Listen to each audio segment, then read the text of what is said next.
Hi, Whitefish Bay Middle School. Hope you guys are doing well. We miss you guys here. This school is empty and lonely without having kids and teachers here. I know I didn't go into this to be a virtual school principal, and your teachers probably never saw themselves as virtual school teachers. And no doubt you never saw yourself as a virtual school student, right? We enjoy being around each other, we enjoy people. And so I know it's been hard on us as the adults in your lives to not to see you guys every day. And I want to let you all know we're thinking about you and we're really looking forward to the next time we all get to see each other again, even if it's virtually like this. So hope that you're doing well. Today I just wanted to take a few minutes to talk to you about what it's going to look like as we launch into a virtual learning experience, something that's going to be new for a lot of us. I know it'll be new for most of you. It's all of us. So let's talk a little bit about what this is going to look like. So very first thing is, as you know, when we left, we were nearing the end of quarter three. So the very first thing we're going to do here as a school is to wrap up quarter three between April 1st and April 8th. So you can expect to hear from your teachers on April 1st. They'll either shoot you an email or they'll get something up and posted in Google Classroom for those classes who have that, with some information about what needs to happen to finish quarter three. Every class is in a different place, right? Some of you might have been in the middle of an assessment. Maybe you had a paper you were working on. Other classes might have just finalized some assessments. And if that's the case, then you're going to do a little bit of review of learning we had been doing before we left, or maybe you're going to be previewing what quarter four is going to look like. But regardless of what the learning will be, you will hear from all of your quarter three teachers on April 1st, and they'll let you know what needs to be done in order to wrap up quarter three so we can assign a grade and get your report cards taken care of for quarter three. So that's our first order of business. After that, we're going to dive into quarter four in a true virtual learning environment. So I'm pretty excited about this. We're going to use a tool called Canvas, and it's the same tool that the high school is going to be using. If you have older brothers and sisters that have been in college, they might have used Canvas as well. But that's going to be the learning management tool that we use to guide all of your learning for all of your classes moving forward.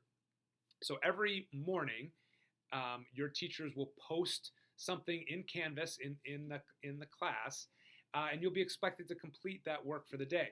And that learning is going to look different based on every class. Some teachers might record a video like this, a little mini lesson.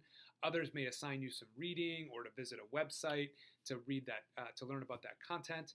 And then there'll be some sort of activity for you to engage in around that content for the day. And then every class will have some form of work that will need to be completed and turned into the teacher that day. So that's something that we're going to be, like I said, you'll be seeing every day, and we're going to be working on that and making sure that that's really high quality learning for you to continue to move things forward. Some of your teachers will continue to use Google Classroom, and that's awesome, but you'll always have to go to Canvas to start every day, because that's the way we're going to take your attendance for classes. You got to log into that class in Canvas every day. I would anticipate that you'll probably spend no more than 4.5 hours a day on academic work once we get into quarter four. We'll kind of have to figure that out together as we go along, but that's kind of the upper limit of how much time I would anticipate you'd be expecting doing schoolwork each day. That's all going to start. We're going to try to work the kinks out with this on April 7th and April 9th. Since Canvas is brand new for all of us, we anticipate there might be a few bumps in the road on those first days.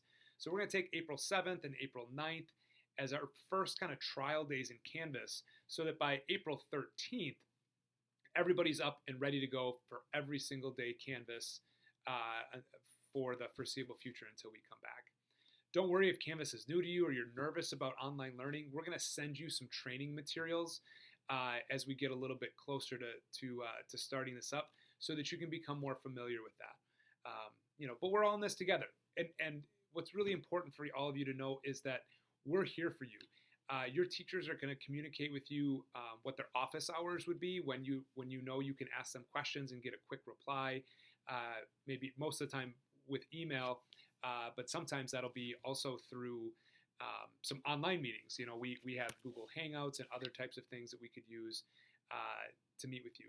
Your counselors are going to be available as well if you need one of your school counselors to talk to. And likewise, Mr. Rose and I would be happy to set up an appointment and meet with you virtually as well if there's anything that we can do to help.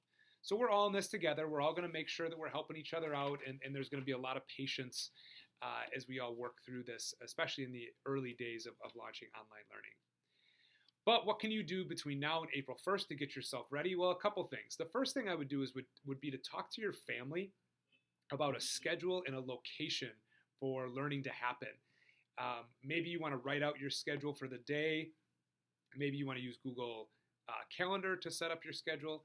But either way, I would start kind of getting used to the idea of having a schedule. When are you going to do schoolwork? When are you going to have some social time, some online social time? When are you going to get some exercise in or some creativity? So I'd kind of start working on that schedule.